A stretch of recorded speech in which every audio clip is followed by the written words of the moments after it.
வாங்க சார், உள்ள வாங்க.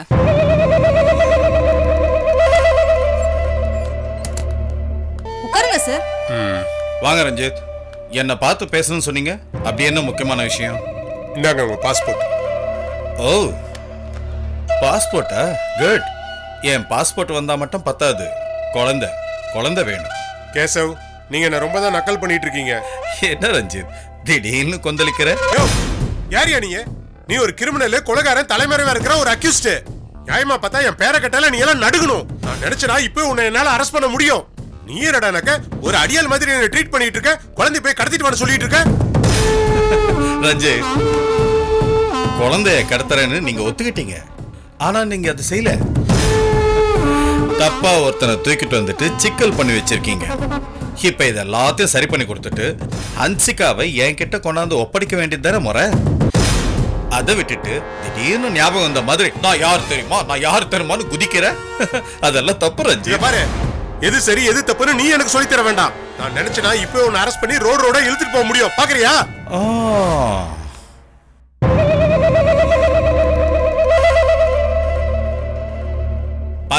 பாக்குறியான்னு கேட்டியே, உனக்குதான் பாரு.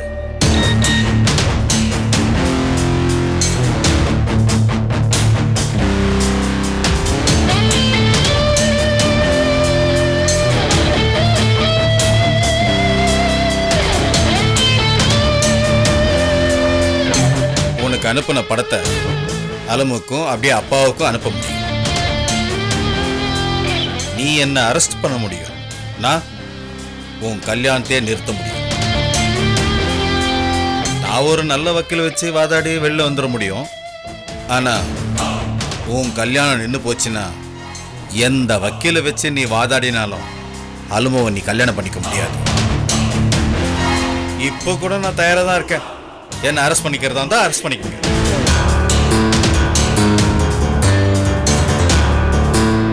இப்ப நான் என்ன செய்யணுங்கிறீங்க? இதுதான் ஐ லைக் இட். எனக்கு அந்த குழந்தை வேணும். அதை தூக்கிட்டு வாங்க. எனக்கு வேற எதுவுமே வேணும். அன்சிக்கு பதிலா அந்த பெருமாளை தப்பா தூக்கிட்டு வந்துட்டுங்கிறது அந்த வீட்டுல இருக்கிற எல்லாருக்குமே கண்டிப்பா தெரியும். அதனால அவங்க அன்சிகாவை பத்திரமா பாத்துட்டு இருப்பாங்க. இந்த நேரத்துல போய் அவளை தூக்கிட்டு வர முடியாது. பெருமாளை தப்பா தூக்கிட்டு வந்தது யாரு? நீங்க தானே. நான் இல்லன்னு சொல்லல, ஆனா இப்ப முடியாது. நான் சொன்ன மாதிரி நீங்க எங்கேயாவது ஃபாரின்ல போய் இருங்க. குழந்தை இல்லாம நான் வெளிநாட்டுக்கு போறது நான் ஜெயிலுக்கு போறதுக்கு சமம். ரஞ்சித், வேற எதுவும் யோசிக்காம குழந்தைய தூக்குறது எப்படின்னு மட்டும் நீங்க யோசிங்க. உங்களை ஹனிமூனுக்கு எங்க அனுப்புறதுன்னு நான் யோசிக்கிறேன். ஓகே, இப்ப நீங்க போலாம்.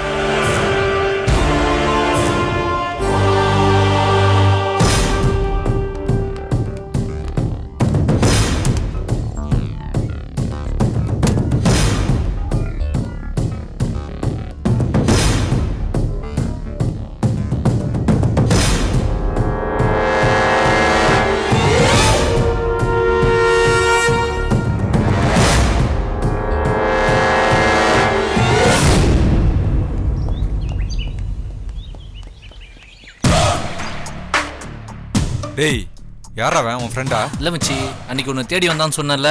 ஆமா. ஹாய் தீபக். ஹாய். நான் ரோஹித்ங்க, கையிலோட ரிலேஷன்.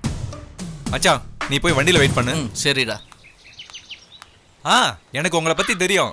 நீங்க கையிலோட முறை பையன் தானே? ஆமா சார். ஆனா நான் கையிலோட மாமா பையங்கிறத விட கையில் எனக்கு நல்ல ஃப்ரெண்டு. நல்லா பேசுறீங்க. ஆமா, உங்க கூட தானே கையில் ஓடி போட ட்ரை பண்ணதா பேசுனாங்க. அந்த ரோஹித் தானே நீங்க? சார், அப்படிலாம் நாங்கள் எப்பவுமே நினைச்சது கிடையாது சார். கையிலோட அப்பா தான் அப்படிலாம் தப்பா முடிவு பண்ணிட்டாரு. சரி, இருந்துட்டு போங்க. இப்போ எதுக்கு இங்க வந்தீங்க? சார், நான் நேரடியாகவே விஷயத்துக்கு வரேன். அவ படிக்கிற பொண்ணு. அவ அட்லீஸ்ட் படிச்சாச்சு முடிக்கட்டும், அப்புறம் எதா இருந்தாலும் பேசிக்கலாம்னு தோணுது சார். அவ படிச்சு நல்ல ஒரு ஜாபுக்கு போனங்கிறது தான் சார் அவளோட கனவே. அவ கனவை பழக்கிடாதீங்க சார், ப்ளீஸ் சார், கெஞ்சி கேட்டுக்கிறேன். ஹலோ, நிறுத்துங்க. சென்டிமெண்டா அட்டாக் பண்ண பாக்குறீங்களா? அப்படிலாம் இல்லை சார். நீங்களும் படிச்சவரு, ஒரு பெரிய கம்பெனியில் ஒர்க் பண்றவரு, மாடர்ன் யூத், உங்களுக்கு தெரியாதது எதுவுமே இல்லை. இப்பதான் கிராமத்து பொண்ணுங்க கொஞ்சம் கொஞ்சமா படிச்சு வெளியே வேலைக்கு வர ஆரம்பிச்சிருக்காங்க. கையில் நல்லா இருந்தா அவளை பார்த்து இன்னும் 10-15 பொண்ணுங்க நம்பிக்கையோட மேல வருவாங்க சார். ஆனா கையிலோட அப்பாவே அவளை தப்பா புரிஞ்சுக்கிட்டு அவ வாழ்க்கையை கெடுக்க பாக்குறாரு. நீங்க அவ கனவெல்லாம் பாழாகிறதுக்கு காரணமா இருக்காதீங்க சார், ப்ளீஸ் சார். இங்க வந்து எதுக்கு இப்படி பாடம் நடத்திட்டு இருக்கான்? சரி, ஒத்துக்கிற மாதிரி நடிப்போம். சார் என்ன சார்? நீங்க சொல்றது எனக்கு புரியுது ரோஹித். இப்போதைக்கு கையிலுக்கு கல்யாணம் வேணாம், அவ படிச்சு முடிச்சு வேலைக்கு போகணும் அப்படின்னு அவங்க அப்பா கிட்ட சொல்லணும். அதானே சொல்ல வரீங்க?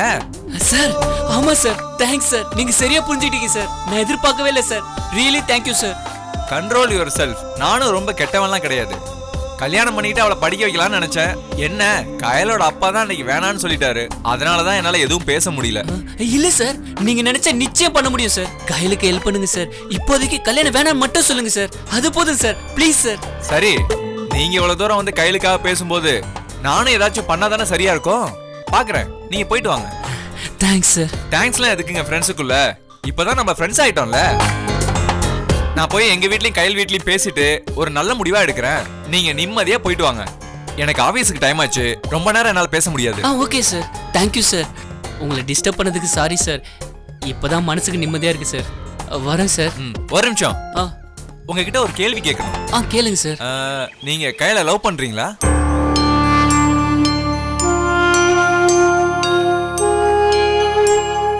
ஆமா சார். ஆனா இத பத்தி நான் கையில் கிட்ட பேசினதே இல்லை சார். உங்ககிட்ட வந்து பேசுறதுக்கும் நான் அவளை விரும்புறதுக்கும் சம்பந்தமே இல்லை சார். கையில் அவ ஆசைப்படுற மாதிரி இருக்கணும் சார், அவ்வளவுதான் சார் என் விருப்பம். That's true love. லவ் பண்ற பொண்ணை தொந்தரவு பண்ணாம லவ் பண்றது பெரிய விஷயம். உங்க ஆசையும் கையில் ஆசையும் நிறைவேற்றிடுவோம். All the best. Thank you sir. Okay.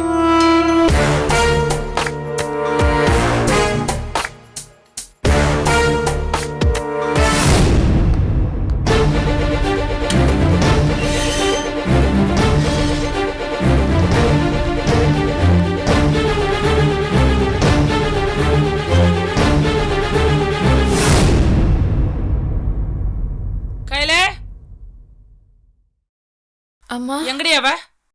அக்கா வெளில இருக்காமா? கையில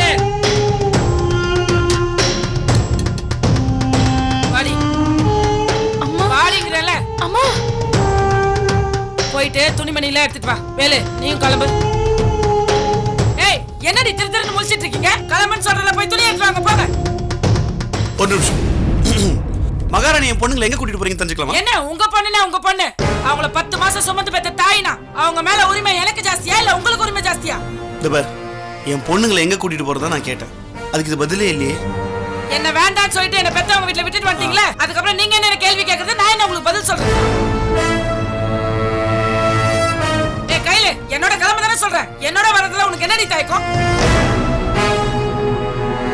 இந்த மனுஷனோட இருந்தா வீம்புக்காவது இந்த கல்யாணத்தை நடத்தி உன் வாழ்க்கையை அழிச்சிருவாருடி.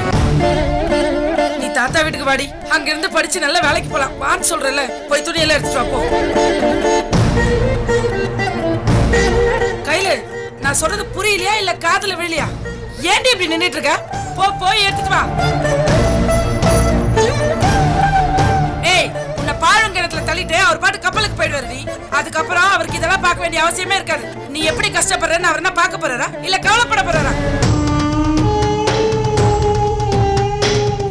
என் பொண்ணு சொல்றாரு, இவர் என்ன உன் பக்கத்துல இருந்தா வளர்த்தாரு? மாசம் மாசம் பணம் அனுப்பிட்டா வளர்க்கறதுன்னு அர்த்தமா? நீ அழுதா என்ன அர்த்தம்? நீ பார்த்தா அதுக்கு என்ன அர்த்தம்? உனக்கு என்ன பிடிக்கும், எப்ப பசிக்கும்ன்ற எல்லாமே எனக்கு தெரியுமா இல்ல இவருக்கு தெரியுமா? கல்யாணமா இத்தனை வருஷத்துல எனக்கு என்ன பிடிக்கும் பிடிக்காதுன்னு இவருக்கு தெரியாது. இனிமேதான் உன்னை பத்தி தெரிஞ்சுக்க போறாரா? வாயை திறந்து எதுவுமே சொல்ல மாட்டாரு. அவர் நினைக்கிறது நடக்கணும். இல்லன்னா சிறு குடலும் பெரிய குடலும் வெளில வந்து விழுற அளவுக்கு கத்துவாரு. அவ்வளவுதாண்டி தெரியும் இந்த மனுஷனுக்கு. அப்படிதானே நடத்துறாரு. எல்லாத்தையும் உங்களுக்கு அதாண்டி பொறுத்துட்டு இருக்கேன். அவர் சொன்னதை நான் கேட்டேன், அவர் நினைச்சதெல்லாம் நான் செஞ்சேன். உனக்கு என்னடி வந்துச்சு? நீ ஏண்டி இந்த மனுஷனோட வீம்புக்கு உன் வாழ்க்கையை கெடுத்துக்கிற? ஏ கையில, நீயாவது ஆசைப்படுற மாதிரி படி, நீ ஆசைப்பட்ட மாதிரி வேலைக்கு போ, ஆசைப்பட்ட மாதிரி ஒரு நல்ல பையனா பார்த்து கல்யாணம் பண்ணிட்டு சந்தோஷமா இரு. டேய் கிளம்புன்னு சொல்றலடி, போங்கடி போயிட்டாங்க. டேய், இவ்வளவு நேரம் நீ பேசின எல்லா பேச்சுக்கும் நான் வாயை மூடிட்டு அமைதியா இருந்தேன்னா அதுக்கு ஒரு காரணம் இருக்கு. நீ சொன்ன எல்லா விஷயம் உண்மைதான்.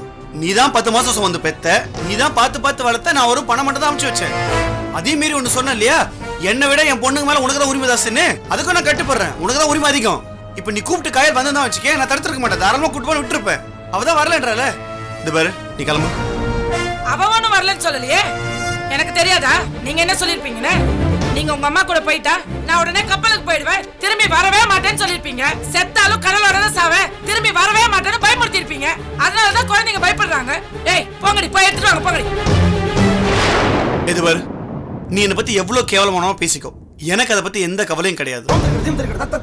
ஏன் பொண்ணுங்க உன் கூட வர விரும்பல, வரவும் மாட்டாங்க. சரியா? அதனால நீ உங்க அப்பா வீட பார்த்து போயிட்டே இரு. அது பாரு, என் பொண்ணுக்கு நான் பண்ணி பார்க்கணும்னு நினைக்கிற இந்த கல்யாணத்தை நீ ஏன் தடுத்து நிறுத்தணும்னு எனக்கு தெரியாது நினைக்கிறியா? உங்க குடும்பத்துல இருக்க எல்லாரும் சேர்ந்து உங்க அப்பாவோட அந்த குடும்பத்துல இருக்க அந்த பொறிக்கும் என் பொண்ணுக்கும் கல்யாணம் பண்ணி வைக்கணும்னு பாக்குறீங்க. அதுக்காக அவங்க உனக்கு கீ கொடுத்துட்டு இருக்காங்க. நீங்க பொம்மை மாதிரி தையா தக்க ஆடிட்டு இருக்க. இது பாரு, நீங்க என்னதான் தலைகீழ நின்னு தண்ணி குடிச்சாலும் சரி, அந்த பொறிக்கு என் பொண்ணு கல்யாணம் பண்றத ஒரு காலம் நான் விட மாட்டேன். புரியுதா? கொஞ்சம் வாய மூடுறீங்களா? உங்களுக்கு என் மேல நம்பிக்கையே கிடையாது. இனிமே அது வரப்போறதோ இல்ல. உங்க பொண்ணு கூட நம்ப மாட்டீங்க. கையில ரோஹித்தும் தப்பா பழகுறாங்கன்னு சொல்லி வாய மூடு. என் பொண்ணு அந்த பொறிக்கு கூட தப்பா பழகுறான்னு நான் சொன்னா இல்லையே. அவன் கூட பழகுறதே பெரிய தப்பு தான் நான் சொல்றேன். இங்க பாருங்க, இவளும் தப்பா பழகல, அவனும் தப்பா பழகல. அவங்க 2 பேருக்கும் கல்யாணம் பண்ணி வைக்கணும்னு நாங்களும் நினைக்கல. நீங்க தான் ஏதோ தப்பா நினைச்சிட்டு இருக்கீங்க. மறுத்து பேசினா நீங்க அவளை சந்தேகப்படுறது உண்மையாயிடுமோன்னு இவளும் நீங்க சொல்றதுக்கெல்லாம் தலையாட்டிட்டு இருக்கா. ஏய், ஏண்டி பேசாம நின்னுட்டு இருக்க? வாய் திறந்து அப்படிதான் சொல்லு.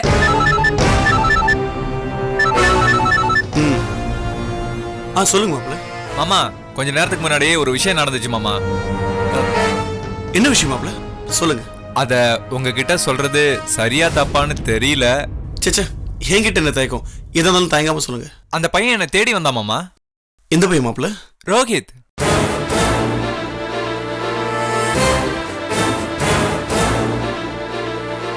மாமா, லைன்ல தான் இருக்க மாப்ள. சொல்லுங்க, என்ன சொன்னா? அவனும் கையில லவ் பண்றாங்களாம். அவங்க 2 பேரும் சேர்ந்து தான் கல்யாணம் பண்ணிக்க போறாங்களா. அந்த பொறிக்க சொல்றது எதுவுமே நீங்க நம்பாதீங்க. கையில என் பொண்ணு, நான் கிழிச்ச கூட அவ தாண்ட மாட்டா. சரிங்களா? அவ எப்படியாவது அந்த கல்யாணத்தை தடுத்து நிறுத்தி என் பொண்ணோட பேரை கெடுக்கணுன்றதுக்காக இப்படி சொல்லிட்டு இருக்கான். அதெல்லாம் உண்மை இல்லை, நீங்க நம்பாதீங்க. சரியா? எனக்கு உங்க மேல நம்பிக்கை இருக்கு மாமா. நான் சுத்தமா அதை நம்பல. ஆனா அவன் ரொம்ப ஓவரா பேசுறான் மாமா. கையில தான் கல்யாணம் பண்ணுவானாமா, நான் அந்த நினைப்பையே மறந்துடணுமா, இல்லனா என்ன கொலை பண்ணிடுவேன்னு சொல்றான் மாமா. இந்த பாருங்க மாப்ள, அவன் சொல்றதை வச்சுலாம் நீங்க பயப்படாதீங்க. அவன் குடும்பமே ஒரு வெத்தோட்டு குடும்பம். சரிங்களா? நான் இருக்கேன், நான் பாத்துக்கிறேன். எனக்கு வந்த கோவத்துக்கு அவன் கை கால உடைச்சு அனுப்பியிருப்பேன். என்னால பிரச்சனை வேணான்னு தான் விட்டுட்டேன். இல்ல மாப்ள, நீங்க எந்த பிரச்சனையும் தலையிடாதீங்க. இதை நான் பாத்துக்கிறேன். சரிங்களா? சரி மாமா, இப்பவும் சொல்றேன், எனக்கு இதுல எந்த நம்பிக்கையும் இல்ல. கையில நான் தப்பாவும் நினைக்கல. ஆனா இதுவே எங்க அப்பா அம்மா காதுக்கு போனா அவங்க என்ன நினைப்பாங்க, என்ன செய்வாங்கன்னு எனக்கே தெரியல மாமா. இந்த கல்யாணமே வேண்டான்னு கூட சொல்லுவாங்க. மாமா, எப்படியாவது அவன் வாயை அடக்கி வைங்க. இதே மாதிரி வெளியில பேசிட்டு இருந்தானா உங்களுக்கு தானே அசிங்கம். நீங்க சொல்றதுல கரெக்ட் தான் மாப்ள. நீங்க எதுக்கும் கவலைப்படாதீங்க. அவன் இனிமேல் உங்களுக்கு நேரில் பார்க்க வர மாட்டான், உங்களுக்கு ஃபோனும் பண்ண மாட்டான். அதை நான் பாத்துக்கிறேன். சரிங்களா? சரிங்க மாமா, வச்சிடறேன் மாமா. சரிங்க மாப்ள. ஏய், என்னமோ பெருசா வாய்க்கிலேயே பேசுற. இவ அவனை தப்பா நினைக்கல, அவனும் இவளை தப்பா நினைக்கலன்னு அந்த பொறுக்கி ரோஹித் மாப்பிள்ளை நேரில் பார்த்து பேசியிருக்கான். என்ன சொல்லியிருக்கான் தெரியுமா? 2 பேரும் லவ் பண்றாங்களா, லவ் கல்யாணம் பண்ணிக்க ஆசைப்படுறாங்களாம். அதே மீறி மாப்பிள்ளை ஒருவேளை கையில கல்யாணம் பண்ணிக்கணும்னு நினைச்சா கொன்னுடுன்னு மிரட்டி இருக்கான். இதுக்காண்டி சொல்ற? பேசுற நல்ல பேச்சு சப்போர்ட் பண்ணி. சத்தியமா சொல்றப்பா, எனக்கு இத பத்தில எதுவுமே தெரியாதுப்பா. எனக்கு அந்த மாதிரி என்னால எதுவுமே இல்லப்பா. என்ன நம்புங்கப்பா, ப்ளீஸ்ப்பா. அவனுக்கு எனக்கு எந்த சம்பந்தமும் இல்லப்பா. ப்ளீஸ் என்ன நம்புங்க. சும்மா அழுதுட்டு இருக்காத. எவனோ போய் எங்கயோ போய் பேசினானா, அது எவனோ இவருக்கு ஃபோன் பண்ணி சொன்னானா, அதை கேட்டு வாழுவாளாம். சி, சும்மாவே. ஒருத்தன் போய் இந்த கல்யாணத்தை நிறுத்துடான்னு சொன்னா அந்த மாப்பிளைக்கு ரோஷம் இருந்தா சொன்ன அவன் முதல்ல பேத்திருக்க வேண்டாம். இல்ல இதோ நிக்கிறாரு, ஏன்டா இப்படி பேசணும்னு சொல்லி அவனை இழுத்து போட்டு 4 அடி அடிச்சிருக்கலாம்ல. ஐயாக்கு அதெல்லாம் முடியாது. ஒரு மரியாதைக்கு யாரு பேசாம நிக்கிறாங்களோ அவர்கிட்ட காட்டுவாரு இவர் வீராப்ப. நல்லா வாயால அளப்பாரு ஆகாசத்துக்கும் பூமிக்கும். அடிச்ச கொண்டு போடி வெளியே. இங்க பாருங்க, இந்த கல்யாணத்தை நிறுத்துறேன்னு சொல்லுங்க. நானும் இங்க இருப்பேன், என் பொண்ணுங்களும் இங்க இருப்பாங்க. இல்லன்னா நாங்க எல்லாரும் கிளம்பிடுவோம். ஏய், உன்னை இந்த வீட்ல இருக்க மகாராணின்னு உன்னை கையெழுத்து கொண்டு கெஞ்சனானா? ஏய், நான் உன்னை கூப்பிட்டுறாடி ஃபர்ஸ்ட். இந்த பாரு, நான் எடுக்கிற முடிவுக்கு கட்டுப்பட்டு என் வீட்ல இருக்கிறவங்க இருக்கலாம். இல்ல நான் எடுக்கிற முடிவுல தப்பு நினைக்கிறவங்க யாரும் என் வீட்ல இருக்க வேணாம். போடி வெளியே. ஏய், இவரு பேசிட்டே இருப்பாரு. வாங்கடி நம்ம கிளம்பலாம். வாங்க. பிள்ளைங்க மேல கை வச்சு சாவடிச்சு போடு. நீ போடி உங்க அப்பா வீட்டுக்கு. போடி வெளியே. அப்பா, அம்மா, அப்பா, அப்பா. இனிமேல் பிள்ளைங்க பேச்சு எடுத்து படி யாரா காலை வெட்டிடு. போடி. என்னையா வெளில தள்ளுறீங்க? இந்த கல்யாணத்தை எப்படி வரைக்கும் கூட்டிட்டு போனேன்னு எனக்கு தெரியும். சதா போடே. கல்யாணம் நிறுத்தலாம். ஏய் உள்ள போங்க. அப்பா அப்பா வேண்டாப்பா. வந்துட்டா நல்ல கதை சொல்லு. ஏய் போடி. இங்க என்ன வேடிக்கை? உள்ள போங்க. அப்பா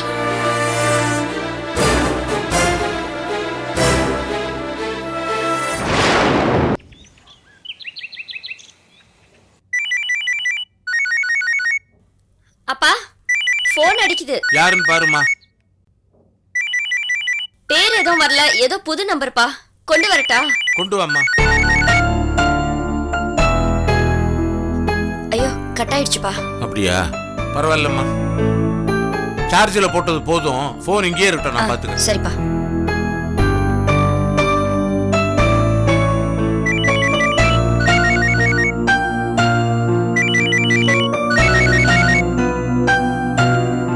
ஹலோ.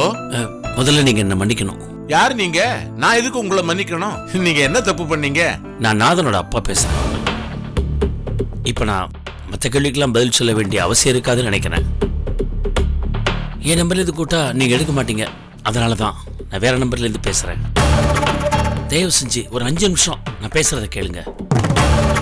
உண்மையை சொன்னா உங்ககிட்ட பேசுறதுக்கே எனக்கு விருப்பம் இல்லை. போனை கட் பண்றது மரியாதை இல்லை. அதுக்காக தான் உங்ககிட்ட பேசிட்டு இருக்கேன். சொல்லுங்க. சிவானின்னு ஒரு பொண்ணு உங்க வீட்டுல வந்து தங்கியிருந்தாலே அவ யாரு, எதுக்காக வந்தான்னு உங்களுக்கு தெரியுமா? அதே சிங்கப்பூர்லேன்னு வந்த பொண்ணு ஏதோ ப்ராஜெக்ட் விஷயமா வந்துச்சுன்னு அலமு சொன்னான். அது ப்ராஜெக்ட் ஒர்க்காக தான் வந்தா. என்ன ப்ராஜெக்ட்னு தெரியுமா உங்களுக்கு? அலமுவுக்கும் நாதனுக்கும் கல்யாணம் பண்ணி வைக்கிறது தான் அவ எடுத்துட்டு வந்த ப்ராஜெக்ட். எங்க ஒரு பெரிய மனுஷன் மாதிரியா பேசுறீங்க? அலமு கல்யாணம் பேசி முடிச்சாச்சு. திரும்ப திரும்ப ஏன் இப்படி பிரச்சனை பண்ணிட்டு இருக்கீங்க? தயவு செஞ்சு கோவப்படாம நான் சொல்றது கொஞ்சம் கேளுங்க. சிவானி வேற யாரும் இல்ல, நாதனுக்கு பேசி முடிச்ச பொண்ணுதான்.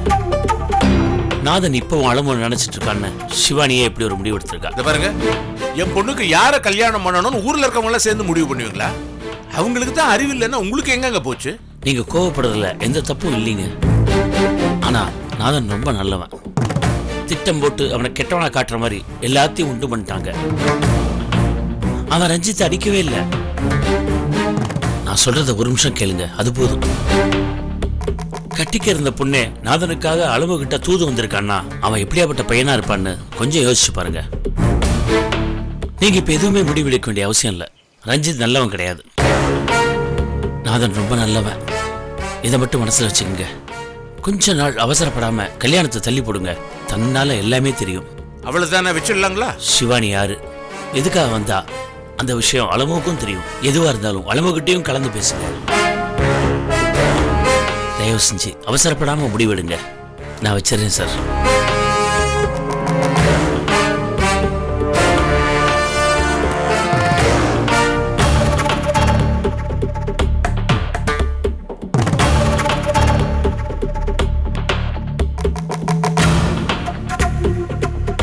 அப்பா யார்ப்பா போன்ல? எதுக்கு போன் பேசி முடிச்சிட்டு இப்படி யோசிச்சுட்டு இருக்கீங்க? நம்ம வீட்டுக்கு வந்த சிவானி யாருமா? போன்ல யார்ப்பா? நாதனுடைய அப்பா. என்ன சொன்னாரு? நாதன் ரொம்ப நல்லவன், ரஞ்சித் நல்லவன் இல்ல. நாதன் ஆள வச்செல்லாம் அடிக்கல.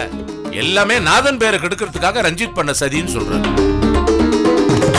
கொஞ்ச நாள் கல்யாணத்தை தள்ளி போடுங்க, எல்லா உண்மையும் தன்னால வெளியே வரும்னு சொல்றாரு. அப்பா நீங்க எதுக்கு இந்த கதையெல்லாம் கேட்டுட்டு இருக்கீங்க? நாதன் நல்லவரா கெட்டவரான்றதுலாம் இப்ப அவசியம் கிடையாது. அவர் ஒரு சந்தேக பிராணிப்பா. அதை விட மோசமான கேரக்டரே கிடையாது. இவங்க சொல்றதெல்லாம் கேட்டுட்டு என் கல்யாணத்தை இன்னொரு தடவை நிறுத்தணுமா? இனிமே அவங்க பேசுறதெல்லாம் கேட்டு குழப்பிக்காதீங்கப்பா. நடக்க வேண்டியதை கவனிங்கப்பா. அவங்க கல்யாணத்தை நிறுத்தணுன்றதுக்காக கிறுக்குத்தனமா ஏதாவது உளறி குழப்பிட்டு இருப்பாங்க. அதுக்கு முன்னாடி ஆக வேண்டியதை கவனிங்கப்பா.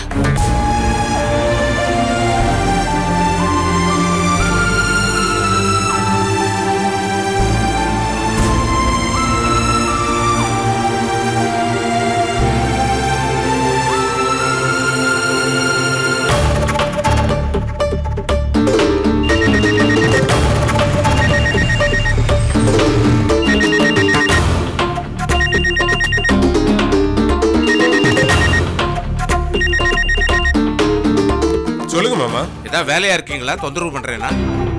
அதெல்லாம் ஒண்ணும் இல்ல மாமா, நீங்க சொல்லுங்க. உங்ககிட்ட கல்யாண விஷயமா நான் கொஞ்சம் பேச வேண்டியிருக்கு. எப்ப வந்தா உங்களை பார்க்கலாம்? நீங்க ஊர்ல தானே இருக்கீங்க? ஆமா மாப்பிள்ள. நானே அங்க வரேன் மாமா. ஐயா, உங்களுக்கு எதுக்கு அந்த சிரமம்? நான் சும்மா தானே இருக்கேன், நானே அங்க வரேன். எனக்கு ஒரு சிரமமும் இல்ல மாமா. எனக்கு அந்த ஏரியால ஒரு சின்ன வேலை இருக்கு. அப்படியே உங்க எல்லாரையும் பார்த்த மாதிரியும் இருக்கும், அந்த வேலையும் முடிச்ச மாதிரி இருக்கும். நானே வரேன் மாமா. சரி மாப்பிள்ள, வாங்க. வச்சுட்டாங்களா? சரிங்க மாமா, நான் வரேன்.